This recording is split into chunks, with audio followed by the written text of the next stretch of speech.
Eu sou o Renato Sá, estou aqui com Mauro Romero para um bate-papo mais aberto, diretamente com o associado.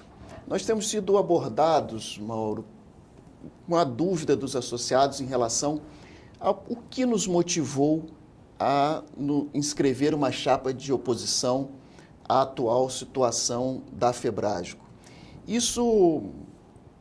A minha motivação interna vem muito até de uma fala do William Shakespeare, em que ele coloca que você não pode mudar o que você sente, mas que você pode mudar o que fazer a partir desse sentimento. A gente percebeu ao longo dessa gestão muita coisa que, sendo feita de uma forma não regimental, muita coisa que não chega ao associado, mas que é de extrema importância, porque, na realidade, quem manda na Febrasgo, ou pelo menos quem deveria mandar na Febrasgo, é o associado e não o presidente. O que você tem a falar para o associado sobre isso? Eu acho que é por aí. Você tocou no assunto e por que nós estamos aqui, né? Primeiro, que como representante da diretoria de uma federada, eu como presidente, você como vice-presidente da federada do Rio de Janeiro, nós participamos várias vezes de assembleias, vamos a reuniões das assembleias gerais, ordinárias e extraordinárias da Febrasgo. E aí a gente começa a aprender, a ver o modus operandi, entender qual é a dinâmica, ver a personalidade de cada um, ver que uma sociedade é diferente de um consultório privado, de uma clínica, que a gente tem que pensar nisso que você falou, do associado. Aquilo ali não é uma dinâmica para mim nem para você. É uma dinâmica individual, é uma dinâmica coletiva. E aí, nesse sentido de participar, de ver como as coisas andam, eu queria iniciar do início. E aqui eu tenho a ata da Assembleia transcrita de 2015, de junho de 2015, na última Assembleia que eu não estava, você não estava também, eram outros colegas que estavam lá, era o Marcelo, mas que a gente pegou a transcrição, do qual foi alterado o estatuto. Foi uma Assembleia extraordinária de estatuto, para fazer uma Assembleia com pauta única. E me chamou a atenção uma coisa, que um dos pontos do estatuto era que a federada, cada um tem um voto, cada estado tem um voto, que é o seu representante da federada, o presidente ou algum membro da diretoria eleita que vai. E aí, teve uma discussão louca, que depois você mesmo já passou para nós dados de outros colegas, que teve uma motivação prévia para a mudança desse tema, para que a federada com mais voto, com mais associado, tivesse mais voto. Ou seja, uma federada com 5, 6 mil votos associados teria um poder de voto na Assembleia muito maior do que uma outra federada com 1.000 ou com 500. Então, era como se fosse um Senado que o Estado maior teria peso 6. Poxa, mas aí o forte vai ser cada vez mais forte. E os que não conseguem aquela mesma quantidade de votos vão ficar cada vez mais enfraquecidos. Eles não... E mais grave, você imagina um estado como o Acre. Como é que o Acre vai ter mais população, mais médicos do que Goiás? Nunca, vai ser impossível. Ou Roraima, ou Rondônia, ou até Rio de Janeiro. Como é que o Rio de Janeiro, com a população que tem no Rio de Janeiro, vai ter número de sócios igual a São Paulo? Vai ser sempre maior. Então, mediante isso, o que aconteceu? Teve uma disputa e prevaleceu o bom senso. Prevaleceu isso que está aí. Cada estado da federação com um voto mantendo o equilíbrio.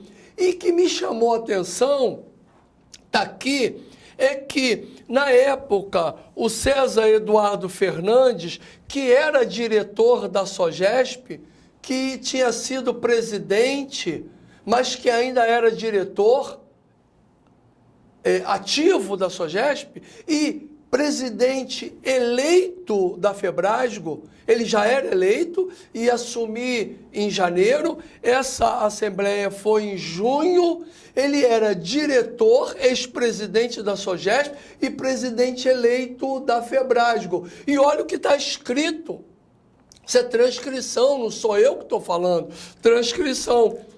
César Fernandes, presidente eleito da Febrasgo. Eu fico muito desconfortável porque vejo dias muito difíceis para a Febrasgo. Como assim? Ele vai ser o presidente, ele já assume dizendo que vai ser difícil, né? O Jarbas falou do futuro. Eu temo pela continuidade da Febrasgo. Eu acho que o que foi votado depende do que entende por 2/3. Enfim, aí faz o discurso contrário ao que perdeu. Faz o discurso dizendo São Paulo, Minas, Rio de Janeiro, Paraná, Rio Grande do Sul, que são os estados que têm o maior número de associados, deveriam votar com peso maior do que Espírito Santo, do que Santa Catarina, do que Pernambuco. Então, aqui, para mim, ficou claro, Renato, com quem nós estamos lidando. Isso que você falou, o forte cada vez mais forte e o fraco cada vez mais fraco. E o que é pior, esse fraco, no caso de Acre, Tocantins, Maranhão, Piauí, jamais vai ter o contingente que vai equiparar para ter uma igualdade. Então, aqui já mora um problema sério. Ou seja, você ter uma não uniformidade desde o início. Mas a gente pode pensar que o associado desses estados, que tem uma quantidade maior de número de ginecologistas, poderia se sentir menos participativo, uma vez que o voto vale igual. Mas a gente tem que lembrar que este associado, esse colégio eleitoral desses estados, já tem um peso grande. Perfeito. Para participação na eleição da Febrasgo. Perfeito. E na eleição dos seus próprios representantes. Portanto, é como se fossem duas casas, né? Como nós temos, né? O Congresso Nacional, né? A Câmara dos Deputados e depois o Senado, que faz a coisa acontecer de uma forma mais homogênea. Mas e aí, Mauro, isso tudo está na ata? E o pior, ou o melhor, na verdade, que isso é estatutário. Não concorda? Fazemos outra assembleia e se muda. E voltando a essa pegada sua que você deu, muito inteligente, se um Estado já tem 6.000 votos, se ele vota num candidato numa chapa, ele já tem um peso maior. E aí, esse Estado tem peso maior de novo, ele vota duplamente com peso maior. Não é o que prevê a Constituição brasileira, que é ter dupla jornada. Ou seja, você ter o Estado ou o eleitor podendo votar e depois é pareado para que cada um tenha peso igual. Então, e o eleitor não se sente pior por isso, pelo contrário. Mas uma dúvida, tudo isso está na ata dessa reunião? Tudo isso está na ata aprovada. Foi a falar em ata, a gente volta nisso depois, mas é a última ata regimentalmente aprovada. Foi a ata de junho de 2015, quando teve revisores e quando teve aprovação. Isso está na ata, foi disponibilizado, foi enviado a tempo e está na ata. Quem discorda, recorre à ata para dizer, e aqui está a palavra de cada um. E pior, Renato, Não ficou, ele era membro convidado, ele foi convidado gentilmente para participar da... Olha que coisa bacana, o presidente anterior, o Etelvino, a diretoria anterior, a Vera, a diretora administrativa, convidaram o presidente eleito legitimamente, seja dito isso, eleito legitimamente pelo voto direto, foi convidado, participou da reunião, teve voz, mas não teve voto, porque é estatutário, só vota os presidentes de federado, os representantes. Ele bateu na mesa e foi embora. Não fico mais aqui, está tudo escrito. Foi embora, temos áudio disso e temos escrito. Quer dizer, o presidente eleito vai embora. Por aqui já se consegue saber o que virá pela frente para as próximas atas. Vamos entender, então, um pouco dessa questão das atas, né? Qual a importância de que tudo isso esteja, de fato, documentado, de que tudo isso esteja acessível ao associado, né? É como se fosse um condomínio. Cada um que participa tem que ter direito a saber o que foi resolvido, o que foi decidido. Como é que está isso, Mauro? Isso é uma coisa regimental, estatutário. O Estatuto da FEBRASG aprovado, goste eu ou não, concorde você ou não, é o Estatuto vigente. Ele está dentro do escopo das leis brasileiras.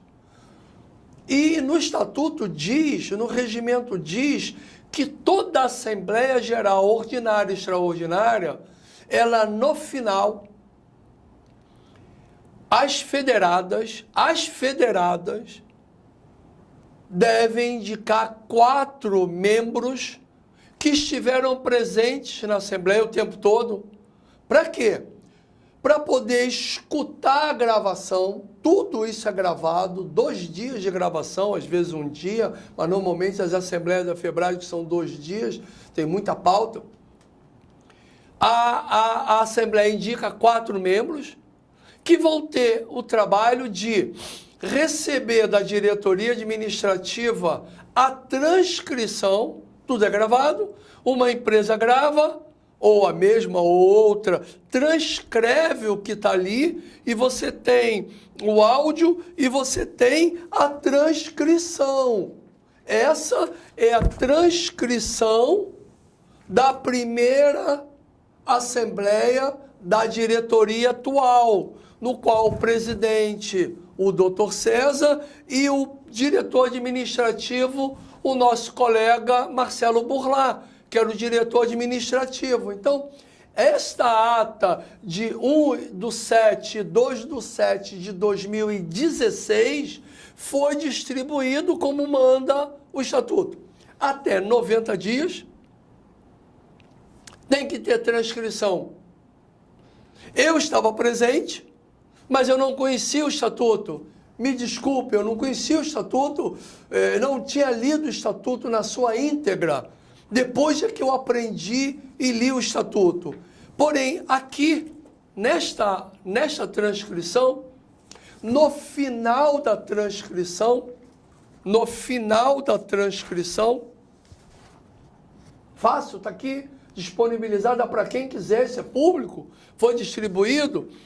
Queria agradecer, inaudível, tive a impressão que aqui a seriedade, o zelo, queria agradecer a todo mundo, isso e aquilo, e não tem, Renato, não tem a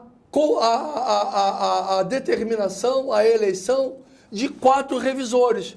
Então, esta ata não teve revisores. Por quê? Porque tem que ser documentado dentro da Assembleia. Então, não tem revisor, ok? Não tem revisor. E a ata resumida, essa que está registrada em cartório, diz no final, que eu vou ler no final, encerramento, registrado em cartório, não as 200, 300, 400 páginas, sim uma ata resumida, baseada aqui, que teria que ter sido revisada e aprovada. Nada mais havendo tratar, o senhor presidente deu por encerrados os trabalhos, suspendendo a sessão, para que se lavrasse a presente ata, que depois de lida e aprovada, lida por quem, camarada? Aprovada por quem? Lembrem, não tem revisor. Não tem revisor. Foi assinada por mim, secretário, doutor Marcelo Bourlat, pelo senhor presidente e pela comissão de conferência e aprovação. Olha uma coisa que não aconteceu e vocês podem usar o verbo que quiser, o substantivo que quiser, o adjetivo que quiser, mas isso aqui não é igual ao que está aqui. Conferência e aprovação da ata em 3 vias, de igual teor, tudo isso para ter uma única função legal. Como assim função legal? Se não tem revisor, diz aqui que vai assinada pelo presidente, tá certo, tá aqui, pelo secretário, o diretor administrativo, Marcelo Bourlat, tá aqui, e assinada por comissão de revisão. Vê você, Renato, por favor, vê se eu não estou errando aqui alguma coisa. Só tem assinatura dos dois. E assim mesmo, sem reconhecimento de firma, nada disso, né? Aqui está dizendo que registro civil e tal. O Marcelo Bourlat era diretor, foi expulso da diretoria.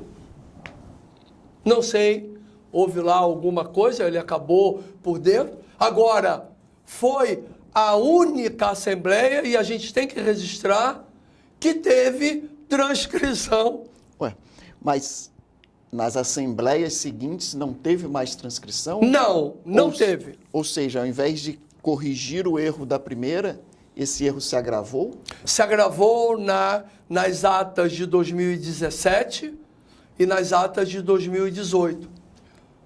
Nós, na Febrasgo, não temos atas da atual gestão com revisão de 4 membros eleitos dentro da Assembleia para tal finalidade. E não temos transcrição. A única ata de transcrição é essa que foi feita quando Marcelo Bourlat era diretor administrativo. Então, ela não tem revisão, não tem revisores, e não foram revisadas e aprovadas. E nós só temos as atas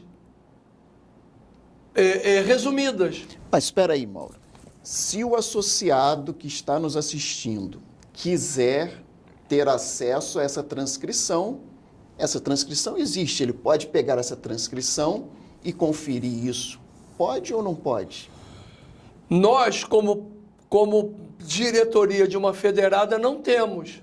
Nós não temos a ata, e foi pedida muitas vezes. Mandamos para o Conselho Fiscal, mandamos para o Conselho de Ética, pedimos várias vezes, e a diretoria diz que manda somente a ata das deliberações. Só tem a ata da deliberação. Foi aprovado isso, foi aprovado aquilo. E ainda mais, não diz como foi aprovada, quem votou em quem, não tem aqui.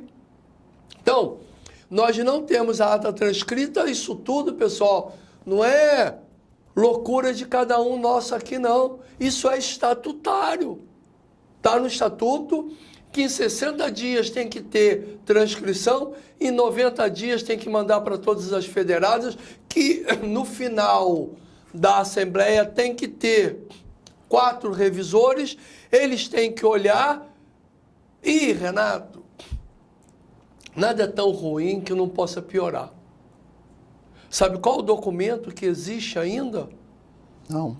O documento, quando nós pedimos a transcrição, a diretoria da Febrasgo nos envia um texto dizendo que os áudios são descartados. Ué, mas um áudio desse... essa gravação, isso tem um custo, isso é um patrimônio, isso pode ser descartado simplesmente, e o associado, que é a pessoa que deveria poder ter acesso a isso, nunca mais vai poder recuperar essa história, ele não vai saber como o representante dele naquela federada votou a favor ou contra um determinado procedimento. É assim, joga-se fora toda a história, joga-se fora tudo que se pagou para a gravação e provavelmente para a degravação, mas nem houve a degravação, né? Porque os revisores não foram nomeados na reunião. Não sei como fica isso. Se houve a degravação, eu realmente não posso dizer, porque eu não estou lá, né? Se houve a degravação, mas você tocou num ponto agora que é muito triste. Isso pode ser até uma improbidade administrativa, há de ser questionado, porque é um bem material, foi produzido um bem material. Isso tem que ficar arquivado, tem que ficar protocolado. Por quê? Porque uma assembleia, uma reunião, não vale só pela deliberação final. Exemplo daí da barragem de Brumadinho. A barragem de Brumadinho, a ata final é que ela era apta. Mas quando vai se ler o que aconteceu na Assembleia, o que aconteceu na reunião, se mostra um monte de coisas que foram apontadas. É como você diz, uma questão de ordem que não entrou em votação, não aparece aqui. Por quê? Porque não teve deliberação. Nós já tivemos, Renato, uma assembleia no qual foi encaminhado para votação. Olha uma coisa seríssima que eu vou dizer. Já foi encaminhado para votação a venda da sede do Rio de Janeiro. O presidente da Assembleia encaminhou, e eu assumo a responsabilidade, Mauro Romero Leal Passos, CRM 5238-511.0. Assumo a responsabilidade do que estou dizendo. Foi encaminhado para votação a venda da sede da Febrasgo, numa discussão. A reunião ninguém falou nada e eu pedi questão de ordem. Senhor presidente, não se pode colocar a venda da sede da Febrasgo sem ser numa assembleia extraordinária com pauta única. E aí foi falado, mediante a argumentação forte do Mauro, essa questão não entra em votação. Isso aparece na ata? Não tem como. Não tem como, não teve deliberação. E como a gente saberia disso? Tendo a transcrição, tendo áudio para provar. Isso é um dado histórico. Se tem a transcrição, eu não sei, porque nunca, como presidente da Sociedade do Rio, nós recebemos. Você é vice-presidente, atuante lá, nós nunca recebemos. E o áudio foi dado um documento para nós, dizendo que os áudios são descartados. Bom, retomamos então a questão da sede da Febrasgo. A sede da Febrasgo é uma sede regimental, que ela fica aqui no Rio de Janeiro, na Avenida das Américas, no edifício número 8445. É uma sede linda que foi comprada, que foi adquirida por presidentes anteriores e que foi construída pensando exatamente num uso para que todos os associados saibam onde ela está e para que eles possam usufruir também dessa sede. Essa sede tinha um grande arquivo e estava completamente equipada com todo o material da Febrasgo. Mas o que aconteceu com essa sede, doutor Mauro? O que houve? Por que a sede da Febrasgo hoje, quando a gente vai até lá, ela está praticamente deserta? Eu não tenho assim uma vivência enorme da Febrasgo, eu sempre fui uma pessoa muito associativa, nós fomos, né? Somos uma pessoa muito associativa. Acredito que que uma sociedade médica deve ser sem fins econômicos, sem fins lucrativos, mas eu nunca participei, assim, ativamente da diretoria, a não ser da eleição da SGORG para cá em 2016. E a gente viu que tem estatutariamente, se é regimental, estatutário, a sede da FEBRASGA no Rio de Janeiro. Foi fundada e vários presidentes, como você disse, compraram, equiparam uma sala muito bacana, porque com 14 mil votos, com 14 mil associados, né, votos de eleitores, tem que ter uma sede boa. E aí, se eu não me engano, tinha um acordo para que um presidente da Bahia tivesse um escritório perto da casa dele, um presidente de São Paulo tivesse um escritório perto da casa dele, um escritório, uma secretária para deliberar mais rápido ali, para a coisa funcionar, já que nós não temos salário para isso, nós não ganhamos jeton para isso. Então, lógico, um presidente de Minas Gerais que tivesse uma sala lá. Porém, na atual gestão, tem 4 de São Paulo. O Marcelo foi expulso. Não tinha, que era o diretor administrativo. E aí, o que eles fizeram? Pegaram esse escritório e ampliaram esse escritório. Se eu não me engano, são 3 ou 4 salas, eu nunca fui lá. Não, eu já estive nas 2 sedes, tanto no Rio de Janeiro, que é de fato a sede, até me penitencio aqui por ter falado das 2 sedes, a sede é no Rio de Janeiro, e já estive em São Paulo. O escritório de São Paulo, na realidade, tem múltiplas salas, está completamente equipado, fica num local central, e me parece que tem um custo alto de manutenção. Tem muitos funcionários lá? Muitos funcionários, é um ambiente com muitas salas, e eu acho que aquilo tem um custo alto. Fiquei sabendo até que uma secretária que era daqui foi transferida para lá. Aqui só tem uma secretária? Só tem uma secretária. Eu tenho ido lá, por vezes, para entregar os documentos. A sede aqui, ela fica até a meia luz, e nada acontece. É justo que o associado tenha o seu orçamento pagando uma sede... 2 sedes? 2 sedes. Ou seja, eu sou proprietário de uma casa. Eu alugo uma casa em outro lugar e fico pagando 2 condomínios. Qual o sentido disso? Por que isso foi passado para uma outra unidade? Só para o conforto da atual presidência?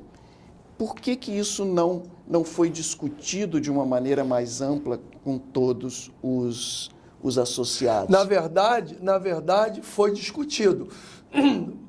Foi discutido e foi votado. Porém, sabiamente, você botou aí 2 palavrinhas antes. Previamente, amplamente discutido. Foi discutido de uma maneira muito assodada, dentro da Assembleia, foi discutido por necessidade dos 4 diretores que são de São Paulo trabalharem melhor lá.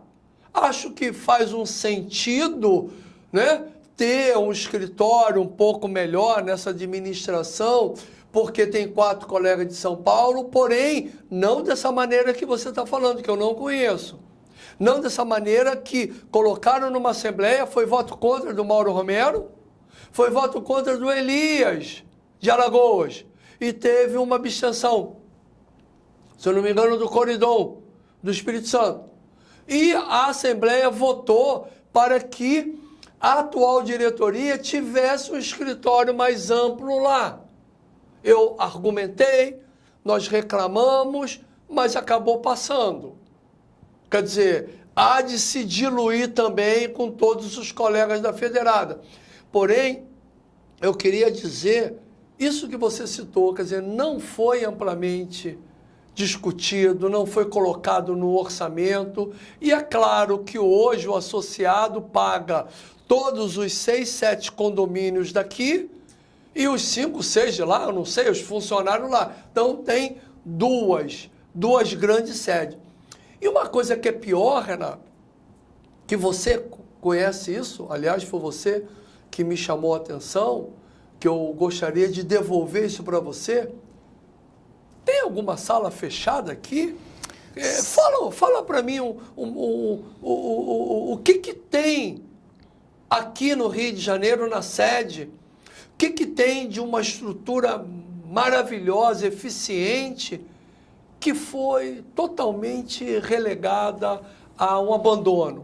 Sim, existe um arquivo que foi montado há muito tempo atrás, é um arquivo extremamente interessante, que ele corre sobre roldanas e que ali tinha documentado toda a história da Febrasgo, tudo como as coisas aconteceram, possivelmente todas as atas estavam ali arquivadas. Dos títulos de Tego, de Fêmina. Sim, e essa sala hoje está vazia. Então, vazia como? Vazia. Tiraram todos os documentos que estavam dentro dessa sala. E levaram para onde? O que fizeram com esses documentos? Segundo informações, esses documentos estão sendo armazenados em um depósito, sabe-se lá a condição desse depósito, e neste depósito paga-se um aluguel para manter Peraí, por favor. Estou com dificuldade.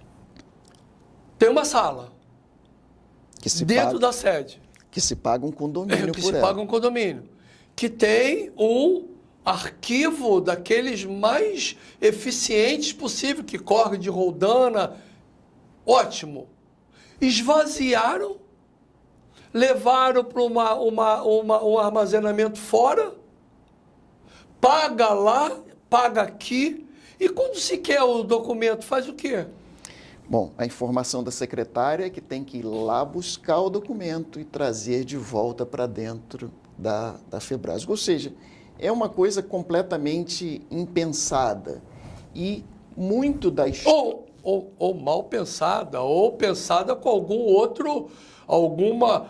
outro desvio, sei lá, para vender, para... O que ia fazer?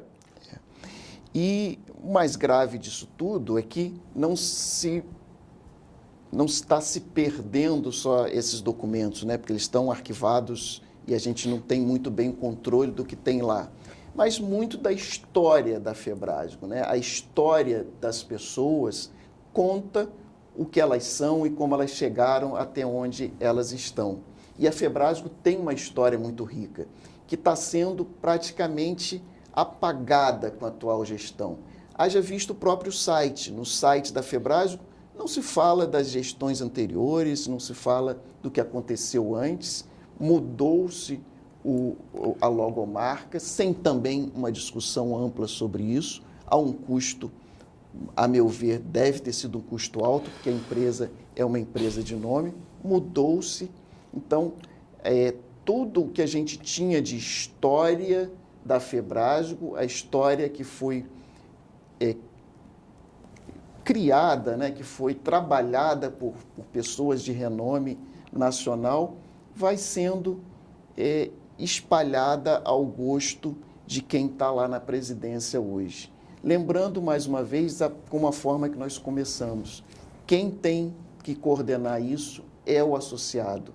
A Febrasgo não pode mudar de rumo simplesmente porque o presidente deseja. O associado tem que participar disso. E é por isso que a gente está lutando aqui. E, chegando então nessa parte, eu queria recapitular, que a gente não pode fazer uma gestão de feitor, tem que ser uma gestão de gestor. E o gestor de uma federada, o gestor de uma instituição sem fim lucrativo e econômico, deve pensar num coletivo, deve pensar em agregar. Mudou-se a marca, levou outra sede para São Paulo, e o número de sócios aumentou assim enormemente, quer dizer, teve um boom de aumento. Isso, por que mudar? Eu fico imaginando o Brasão da República ficar mudando toda hora, a UFRJ ficar mudando, a USP ficar mudando, Harvard ficar mudando. isso tem uma lógica, ficar mudando marca para chegar numa população maior?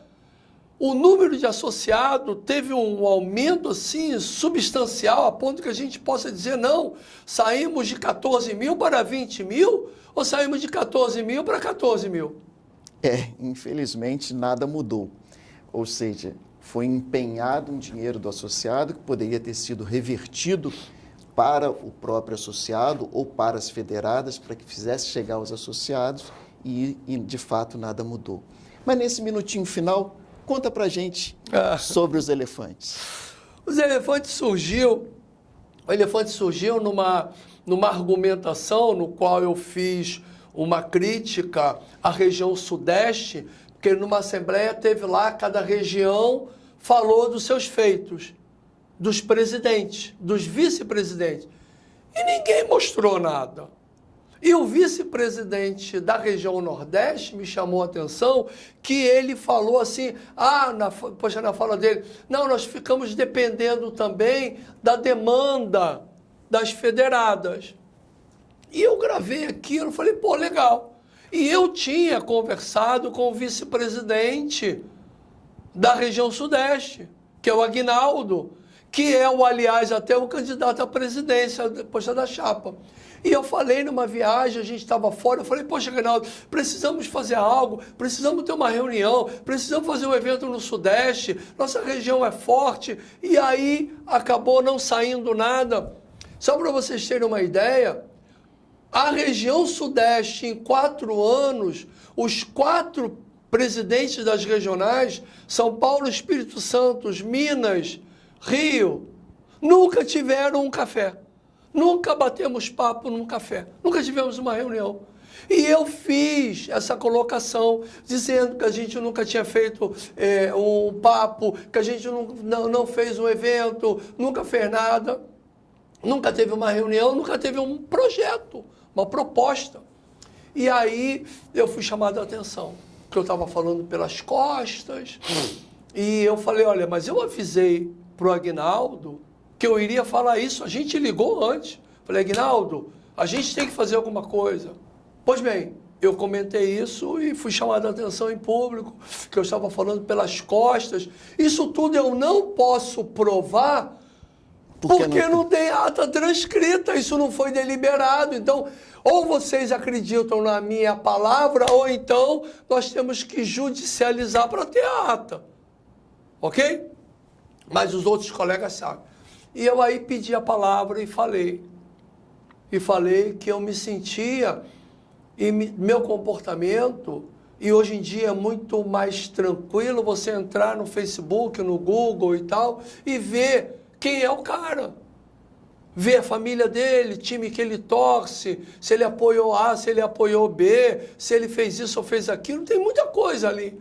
Eu falei que procurasse sobre a minha vida, sobre a minha história acadêmica, sobre os meus posicionamentos políticos, sobre sobre a marcha da vacina, sobre o Dia Nacional de Combate à Sífilis, sobre os trabalhos que temos, sobre as teses que orientamos, que ia ver. E isso era um comportamento de elefante. Eu já fui várias vezes à África, já vivi tempos em Angola, convivi com situações e aprendi na África algumas coisas dos animais. E uma coisa que eu aprendi, primeiro, o rinoceronte é o símbolo da perseverança. O elefante é o símbolo de uma manada. É o símbolo de não abandonar o fraco. Não abandonar o velho. Se o elefante está triste, a manada se reúne, consola. Os elefantes, nas grandes jornadas, trocam a liderança. Tem sempre uma liderança, como tem na minha vida, como tem na vida de muitos homens, tem uma fêmea. As fêmeas lideram muito. Mas a liderança não é de estar na frente só, não. É na liderança espiritual, no coletivo. Você vê que eles vivem no coletivo. E uma coisa muito séria dos elefantes, diferente dos predadores solitários. Como é que você esconde um elefante? Como é que eu me escondo falando do jeito que a gente fala? Como é que você se esconde sendo claro na tua vida? Um elefante não dá para esconder. Você esconde uma raposa. Um lobo se esconde. Uma cobra se esconde. Mas como é que esconde-se um elefante? Não dá para esconder. Então, essas são as características. E eu falei que eu me sentia como um representante de uma manada de elefante. Isso a gente sabe na SGOS, que a gente estava numa gestão coletiva. A gente não tinha decisão solitária, não tinha decisão individual, a decisão é da manada. E é fácil ver isso, é entrar aí no Google hoje e perguntar lá como vivem os elefantes, quais são as características dos elefantes, quais são as características da raposa. Você vê que muitos não aparecem, bota a fala para o outro, o elefante fala, o elefante grita, o elefante não se esconde, e aí surgiu o nosso simbolismo de elefante, que é um animal extremamente interessante, de um animal de coletivo, né? Que eles deixam de vez em quando um entrar, o outro sai na manada, tudo se reveza, não abandonam, sobretudo não abandonam os fracos. Não tem aquele comportamento do início do nosso papo. Qual foi o início do nosso papo?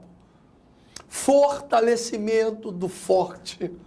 O elefante não abandona o elefante velho, ele chora ali com ele e fica atolado e tenta desatolar, não deixa. Botam os fracos, botam as crianças aonde? No meio.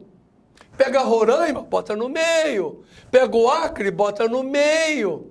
Pega a Federada Menor, bota no meio. E não joga para lá.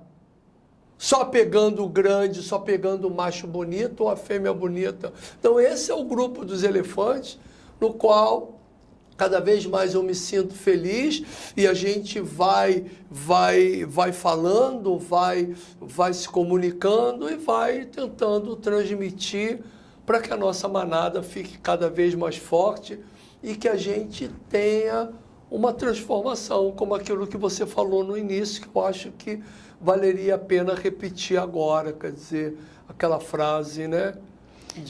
Eu acho muito bacana. Muito... Que a gente não pode mudar o que a gente sente, mas que a gente pode fazer alguma coisa em cima daquele sentimento. Obrigado a vocês que nos escutaram, acho que conseguimos esclarecer uma boa parte da nossa trajetória. Valeu, pessoal. Fique atento por aí. Uma só voz coletiva. Vote uma só voz.